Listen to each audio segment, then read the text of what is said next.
Édes Gábor vagyok, köszönöm szépen a kedves szavakat.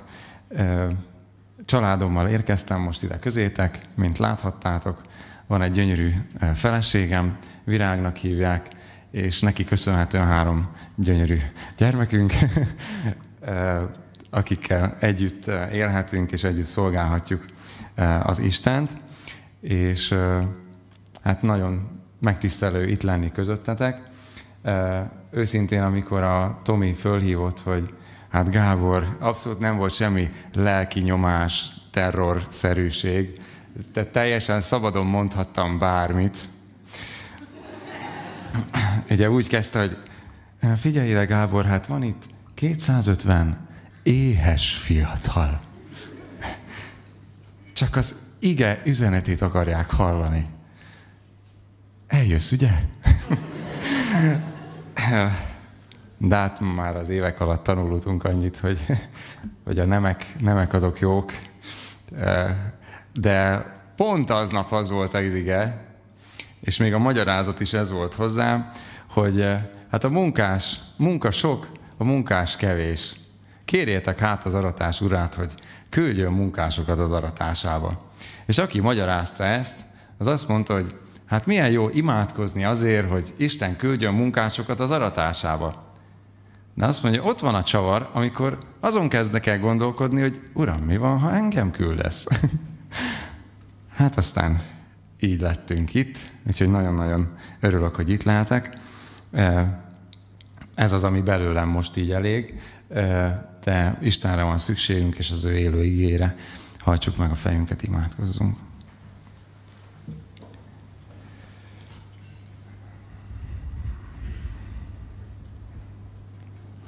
Olyan jó volt énekelni, Istenünk, azt, hogy tényleg Te hű és igaz Isten vagy, hogy Te nem csaltál meg, nem hazudtál nekünk. Mindig igazat mondtál, és mindig is azt mondtad, ami a javunkra van. És köszönöm neked azt, hogy ma este, meg holnap este, meg délelőttökben is azt akarod elmondani, ami a javunkra van, és ami az örömünkre szolgál. Azért kérlek téged, és azért kérünk téged most itt közösen is, hogy ez megtörténhessen. Nyisd meg a fülünket, a szívünket, engedd egészen mélyre a te igédet a szívünkbe, hogy teremjen sok-sok gyümölcsöt a te dicsőségedre. Ámen. Márk evangéliumából hoztam az alapigét, amit most föl fogok olvasni, és most az egészet felolvasom, ezzel fogunk foglalkozni a következő 3 estében, és ezt 3 részre fogjuk szétszedni. Tehát Márk evangéliumának az első részéből fogjuk azokat a részeket olvasni, ahol Jézus először elkezd beszélni, elkezd prédikálni. És akkor el is kezdjük, azt mondja, hogy a 14. verstől, tehát Márk evangélium első rész 14. versétől a 17. versig. Miután Jánost fogságba vetették, elment Jézus Galileába, és így hirdette az Isten evangéliumát. Beteljesedett az idő, és elközelített az Isten országa. Térjetek meg, és higgyetek az evangéliumban. Amikor a galileai tenger partján járt, meglátta Simont és Andrást, Simon testvérét, amint hálót vetettek a tengerbe, mivel halászok voltak. És így szólt hozzájuk Jézus: kövessetek engem, és én emberhalászokká teszlek titeket. Ámen.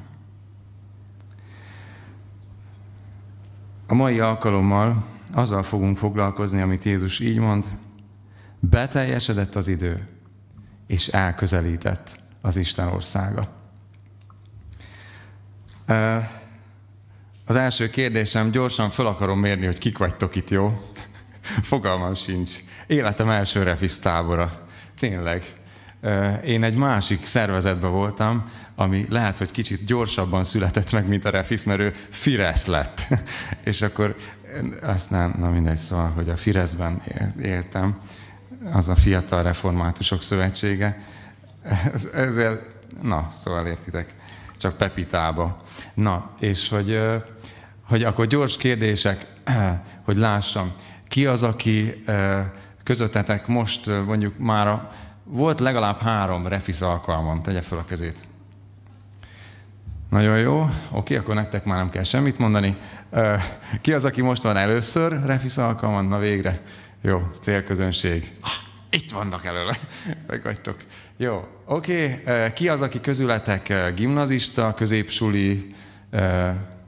Oké. Mindig a hátsó sorok, nagyon jó. Bújjatok el. Szia, hello. Igen, egyetemisták. Azért látszik tényleg, ők már hallani is akarják. Ugye? Középsuli, nem, tök fáradt vagyok. Jó, strandolni. Oké, és akkor ki az, aki dolgozó? Első sor. Ja, nem. Aha, igen, sziasztok. Oké, szuper. Nagyon jó, és még egy utolsó kérdés, vagy 2. Ki az, aki közületek rendszeresen jár ifibe? Ellenpróba? Abszolút rendszertelenül, amikor úgy esik, úgy puffan, járok ifire, tegyed fel a kezedet. Ez az egy ember, aki büszkén vállalja. Így van. Na, aki esetleg hozzátok tartozik ifivezető, hát kössétek fel a gatyátokat. Na jó. Nem, bocsánat, tehát mindenki ügyes és okos. Ja. Nagyon szépen köszönöm, most már ismerlek titeket. Nem, de legalább tudom, hogy mi a helyzet. Hogy vagytok? Azt a betyár, ez az első teljes nap, és ez a szint. Jó, tehát hogy vagytok? Fú, nem győztetek meg. Na tehát, hogy vagytok? Nagyon jó, köszönöm a hazugságot is, jól esett. Na, szóval, fantasztikus dologról lesz szó. Az evangéliumról. Ez annyira jó. Az örömhírről. Egyszerűen nekem ez a kedvenc témám. És én ezért annyira örülök a fölkérésnek, mert ezzel úgy olyan jó foglalkozni. Annyira jó ezt hirdetni, ebben benne lenni, ebből élni. Ez az értelme az egésznek, ami történik. És tudod, miért olyan fontos ez az örömhír nekem? Azért, mert annyi keresztény embert látok, akik most itt nyár van, kovászos uborka megvan, semmi öröm, semmi élet öröm, és ugye mi, akik fiatalok vagyunk, még azok vagyunk, ugye? Csillagponton letegezett egy random srác, miközben pingpongoztunk, úgyhogy szerintem fiatal vagyok még. Az másik dolog, hogy amikor a gyerekek ott voltak mellettünk, akkor magázódott.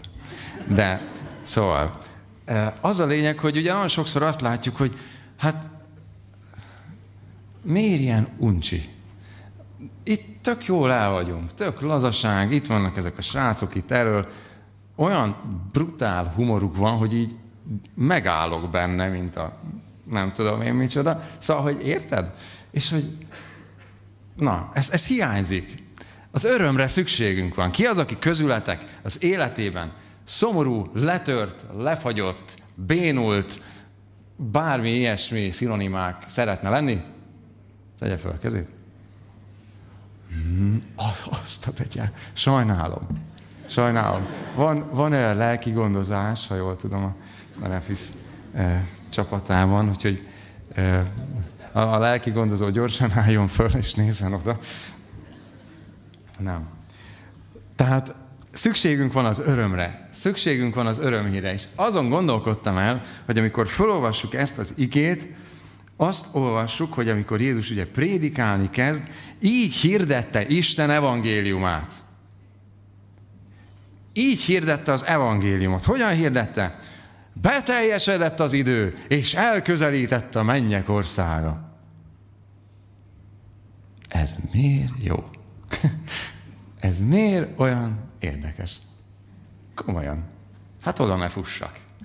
De jó. adtál volna egy Balaton Sound jegyet, akkor futnék. Beteljesedett az idő. Itt a 2 ingyen jegy a Soundra. Csapassuk. Ugye? Akkor annak lenne értelme, de beteljesedett az idő, és elközelített az Isten országa. És valaki most kerül standby módba. De létszi, ne. Mert pont ez az első kérdés bennem, ami ezzel kapcsolatban úgy megfogalmazódott, hogy itt arról van szó, Jézus azt mondja, hogy van most egy korszak, jön most egy olyan időszak, amire rettentő sokat vártam. Rettentő sokat vártak erre az emberek, hogy ez eljöjjön. Valami olyan dolog, ami nélkül azt érezték az emberek, hogy ennélkül nem tudunk már élni. És azt mondja Jézus, hogy figyelj ide, na most van az az idő. Betelt az idő. Eljött, tele van, csordultig van, amikor tudjátok, a homokóra leér, meg a stopperról az 5 perces Gábor-féle hallgattassuk el Gábort óra, ugye, beteljesedik az idő. Vége, igen. Hogy ez a kérdésem, hogy ti mire vártok? Mi az, aminek a váradalma úgy benne van a szívetekben? Mire vártok, hogy teljen már el az idő? Nem bírom már ezt a várakozást. Ahogy Sipi mondtad itt a beszámolóban, a bizonyságtételedben, legyen már végre vége. Hagyjuk már abba. 500 napja nem látja valaki a gyerekeit. Legyen már vége. Legyen már vége ennek az állapotnak, mert én ezt nem bírom. Lapozzunk már. Valaki mondja már ki, hogy kicsöngettek. Ugye, amikor az órán, egy ilyen uncsi órán, érted, a matek óra, én nekem mindig matek óra volt, amikor már őrjöngve a tanár éppen majd fölfalt minket, és így, Istenem, most, mint Józsué idejében, napot, gyorsítsd! Tudod, csöngessenek már! Hogy most mire vágysz? Mivel vagy tele? Gondold át. Most mire vársz? Lehet, hogy arról, hogy legyen már vége. Vagy mi az, amivel tele vagy?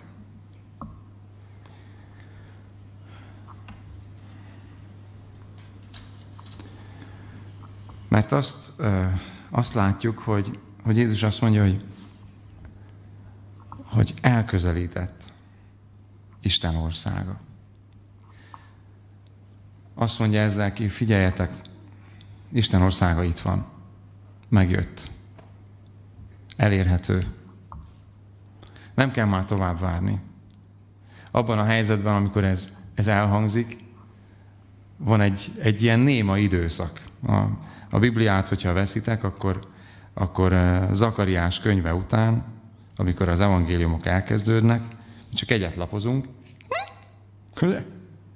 Hopp, 400 év. Bár csak ilyen gyorsan telnének az idők, ugye? 400 év. Vége a középsulinak. Vége az egyetemnek. Megvan a karrier. Család. Minden ilyen gyorsan.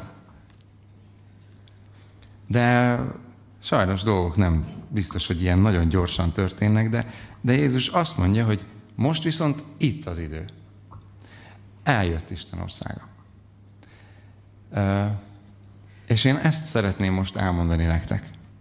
A 250 éhes, refiszes fiatalnak, hogy most, itt, Isten országa elérhető közelségbe kerül. A hatalmas Isten, aki mindent alkotott, teremtett, föntart és igazgat, aki elküldte Jézust, itt van. egy olyan dolognak vagytok a részesei, el se tudjátok képzelni, és el se tudjuk képzelni, hogy mit jelent az, hogy Isten a lelke által itt van közöttünk. Ha ennek úgy igazán tudatában lennénk, hogy mit jelent az, hogy Isten itt van köztünk, szóhoz se jutnánk. Ha most itt megjelenne egy ilyen nagy világi méltóság, tök mindegy, hogy ki, a világ egyik nagy hatalma, ugye? Akkor mindenki jól öltöztem, ott egy jó égtem, milyen pontra, mint nadrágot, nem tudom, és nem. Pedig bepakolta anyukám az inget is, pedig tudod, mindenki feszegne, hogy itt valami fontos dolog, legalább egy selfie-t a végén nyomjunk már. Anyukámnak megmutatom, apukámnak is. Mert itt valami nagy dolog történik. Képzeljétek el, egyszer voltam egy ilyen lelkész válogatottban, és egyszer csak megjelent ennyire rég talán, meg egyszer csak ugye fogadáson így azt a betyár! Ez komoly. Mindenki komolyan vette, de értitek? Ez csak egy random ember. Ez egy senki. Holnap meghal.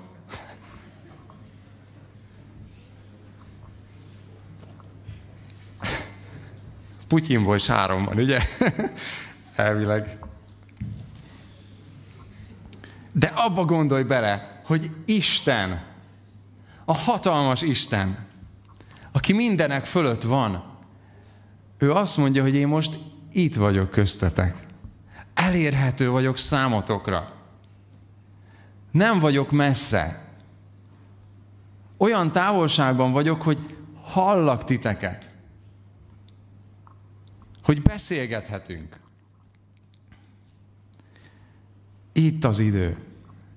És arra kérlek titeket, a saját magam életében is, meg a fiataloknak is mindig ezt mondom, hogy ezek az alkalmak, például egy ilyen refisztábor, olyan lehetőség, hogy ezt bűn nem kihasználni. Arra, hogy azzal az Istennel kapcsolódj, aki az egész életedet fenekestül fölfordítja, de most jó értelemben. Sok mindenről szól, és bulizatok, beszélgessetek, játszatok, mindent is. De az a kérésem, hogy ne ilyen ostorral kelljen titeket reggeli csendesség. Ugye? 45 perc. 40. percnél már malmozol, Istenem.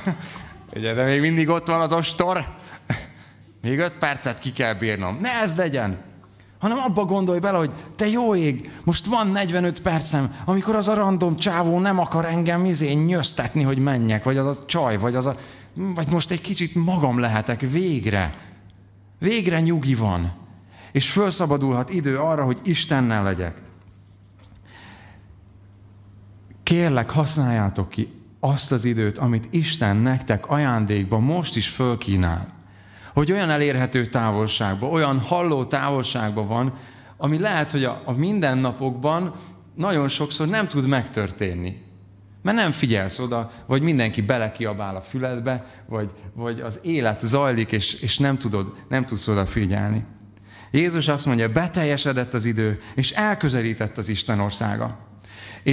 És ezen gondolkodtam, hogy akik ezt ott hallották, amikor Jézus elkezd prédikálni, akkor azt látjuk, hogy ezek az emberek, az Izrael népe, aki ott megmaradt, szanaszét lettek szórva az egész akkor ismert világba, de akik éppen ott Palesztinában voltak, a római birodalom megszállása alatt élték az életüket, és úgy ezen gondolkodtam el, hogy amikor valaki ezt meghallja, egy zsidó ember, egy olyan ember, akinek lehet, hogy a szíve mélyén ott volt, hogy nem hiszem el, hogy itt vagyunk egy ilyen random, elnyomó hatalom alatt, és nem tudok szabad lenni, és egyszerűen ezek csak kifacsarnak engem, meg kizsigerelnek engem, és nem vagyok semmi másra jó nekik, csak arra, hogy biztosítsam a kényelmüket, meg az alapanyagokat, meg mindeneket. Én nem akarok ebben élni, én szabad akarok lenni. Én újra azt akarom, amit olvasok az Ószövetségben, de most semmi nem történik. Azt akarom, amit Isten elvégez. Mert amikor Isten ott volt a népe életében, akkor csodák történtek, értitek? És végigmentek a Vörös-tengeren. Egy csomó csoda történet. Ahogy Isten az ő népét vezeti. És ott van egy ilyen pici kis nemzet, egy pici kis nép, a hatalmas nagy uraságok meg mindenek között, és Isten megtartja őket. Mekkora csoda. És amikor Jézus azt mondja, hogy elközelített Isten ország, akkor valaki ennek úgy örül, mint egy falat kenyérnek. Igen, erre volt szükségem. Nekem Istenre van szükségem. Arra van szükségem, amit Isten tud adni. Mert elegem van az emberekből. Elegem van a többiekből. Elegem van ebből tudjátok, a zsarnokságból. Elegem van. Nem bírom már. Valaki mondja már azt, hogy vége van ennek az órának, hogy mondja már ki valaki, hogy ez egy rossz álom volt, és hadd ébredjek föl. Szükségem van Istenre. Mert mi az, amit Isten országa elhoz? Jézus nagyon sok minden helyen beszél erről, de hogy mi ez az Isten országa? Miért olyan jó? Miért annyira vágytak erre az emberek? Vagy voltak, akik vágytak erre? Azért, mert ahol Isten uralkodik, ott a dolgok a helyére kerülnek. Ahol Isten elfoglalja maga helyét, ott minden más a helyére kerül. Utazzunk vissza a történelembe. Az a bizonyos jó és rossz tudásának a fája. Megvan, ugye? Az nem arról szólt, hogy Isten azt akarta, hogy az ember buta legyen. Ne egyél a jó és rossz tudásának a fájáról, mert olyan okos leszel, mint én. Nem erről volt szó. Hanem arról, hogy Isten azt akarta ezzel kimondani, figyelj, neked az a jó, ha azt teszed, amit én jónak látok, vagy rossznak látok. Ki az, aki azt mondta a Bibliának az elején valamire, bármire, hogy az jó? Ki mondta azt először?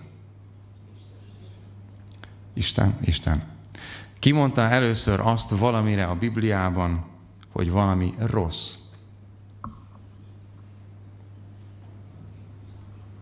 Ott hallok egy ilyet, hogy sátán.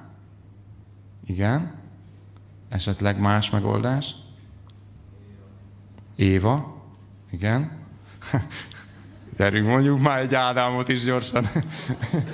Mert Ádám egyébként ott kussol Éva mellett. Ez csak úgy rejelszök. Mert adott a vele levő férjének is. Ő vigyel a balhét, tudod?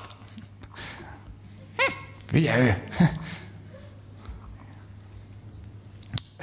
Nem, igazából Isten volt az, aki azt mondta valamire, hogy rossz.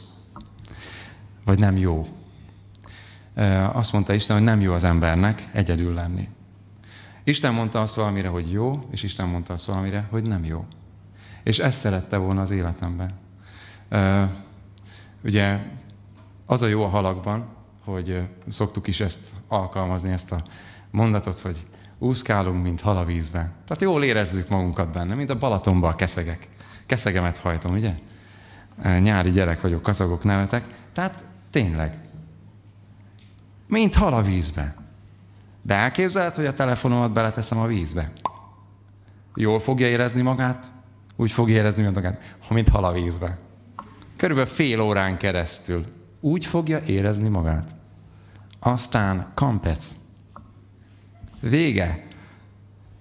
Vége van. Mert valaki ezt megalkotta, és pontosan tudja, hogy nem arra alkotta, hogy úszkáljon, mint hal a vízbe. Az a valaki, aki alkotta, Ha van szava, akkor beleszólhat abba, hogy mit fog csinálni, vagy mit nem. Ha Isten országa közel van, és közel engedem magamhoz Isten országát, akkor ez fog történni. Hogy Isten beleszól az életembe. De nem úgy, mint ahogyan néha ez történik, hogy beleszólunk egymás életébe, vagy egymás koliszobájába, ugye az egyetemista korunkba, hogy mi az ott, fúj, Didi, de gáz vagy, meg ez miért van ott, ferde a kép, hogy idegesítsen, hanem azért, hogy ott élet legyen. Mert Isten országa az élet országa. Az az ország, ahol nincsen helye a halálnak. Az az Isten országa, ahol ha valami él, valami el van oda helyezve, akkor az kivirul, az a helyére kerül. Pont a napokban beszélgettem egy házas, sulandó párral, egy jegyes párral, és mind a ketten agrármérnökök. És akkor az egyik amúgy szőlész, de aztán átevezett erre a vízre, a másik kifejezetten agrármérnök, és mondták nekik, ez volt a vágyuk, hogy legyen egy tanyájuk. És meg is vették a tanyát, minden rendben van, gazdálkodnak rajta, és kérdeztem így a lánytól, aki a szőlész borász, hogy na figyelj, és akkor van szőlőtök is? Nem, nincs. Tényleg nincs? Nem, az a talaj nem jó a szőlőnek. Beletehetnéd a szőlőveszőt, de semmire nem menne benne. Aki ért hozzá, aki tudja, ismeri a talaj szerkezetét, meg a mindenét, az tudja, hogy hova kell azt tenni. És Isten országa ezért olyan csodálatos. Ezért fantasztikus, amikor Jézus azt mondja, eljön Isten országa. Isten közel jön, és azért jön közel, hogy helyre állítsa az életedet. Azért jön, hogy levegyen rólad olyan terheket, olyan dolgokat oldjon föl benned, oldjon meg benned, amiket te nem tudtál megoldani. Meg senki más rajtad kívül. És ő ezért jön. Azért jön, hogy rendet tegyen. És ezzel kapcsolatban ugye egy fiatal apuka, remélem ez jól megy ez az idő, biztos jól megy. Mennyi időm van körülbelül még? 5 percem. Jó. Kicsit több. Mindegy. Ja, jó. Az a lényeg, hogy 5 percem van még. Tehát, hogy van egy ilyen bogyó-babócás könyv, tudjátok, és akkor ott van egy gyönyörű, szép kis mese arról, hogy van valaki, aki nagyon rendetlen. És akkor Vendel oda megy hozzá, és azt mondja, figyelj, rendet kéne rakni.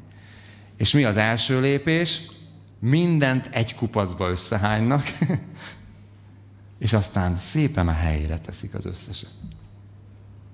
És ez az, ami a kihívásotok.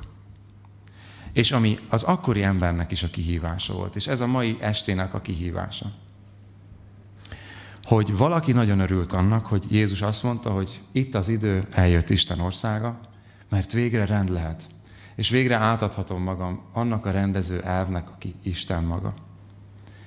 De voltak, akik azt mondták, hogy na, az én életembe, tesó, nem fogsz belenyúlni. Na, eléggé gáz a szitu már most is. Úgyhogy engem te hagyjál békén. Farizeusok, írástudók. Van nekünk így is elég bajunk, hogy a kis pozíciónkat megtartsuk. Tűnj innen. Hagyjál engem békén. Nincs rád szüksége. És igazából ez a nagy kérdés. Isten országa, Isten maga itt van. Lelke által. És rendet akar tenni. Meg akar szabadítani. Egy új életet akar adni neked. Egy olyat, amiről nem is gondoltál még. Csak lehet, hogy láttad egy-két embernek a tekintetébe. Úgy megcsillanni. És úgy elkezdtél gondolkodni, mi van benne?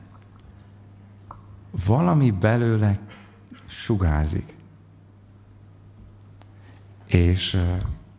És ott vagy abban a helyzetben, hogy na most lépjek, vagy ne lépjek? Elfogadjam, ne fogadjam el? Mi lesz, hogyha az fog történni, ami eddig mindig történt velem, hogy tökre bíztam abban, hogy na majd valaki megjavítja az életemet. Tökre bíztam abban, hogy na ez most összejön. Most minden szipi-szuper lesz. Aztán nagyobbat csattant, meg nagyobbat koppantam, mint gondoltam. Mi van, hogyha megint Isten fölültet engem egy nagy lóra, amiről egy hatalmasat esem? Fiúk és lányok. Már egy jó pár évtizede, hogy meghoztam azt a döntést, hogy az életemet átadtam Jézusnak. Átadtam Isten kezébe. És van, hogy most is néha úgy megforgat. De hogy én mennyire hálás vagyok ezért. Mi lennék én, ha ő ezt nem tenné?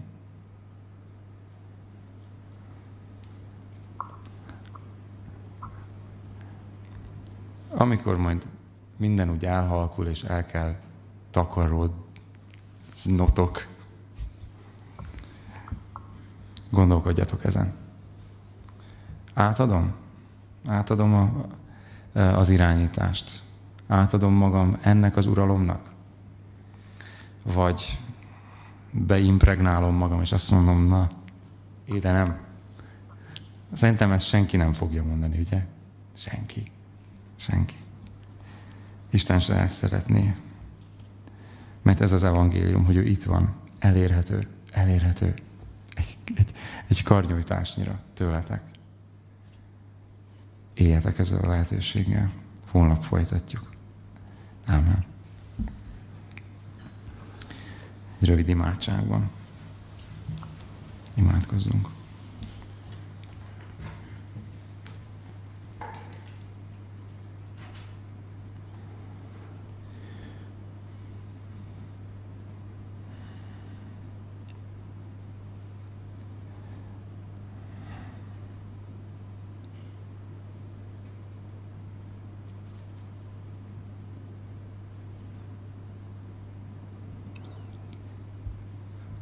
Úr Jézus, látod a szívünket, pontosan ismersz mindannyiunkat. Tudod, mire várunk, tudod, mire vágyunk, mi feszít, mi szorít. Mi az, amivel kapcsolatban nem tudunk dűlőre jutni. És próbáltuk már megoldani. Meg lehet, hogy van még gondolatunk, hogy fogjuk megoldani. De én arra kérlek téged, hogy győzz meg minket arról, hogy a te megoldásod, a te szavad, a te rendező elved mentén érdemes folytatni, oldani, szabadulni. Kérlek téged azért, hogy a te lelked által győzz meg itt mindannyiunkat arról, hogy neked érdemes hódolni, és a te uralmadnak érdemes engedni. Győzz meg minket, Jézus, és adj életet. Amen.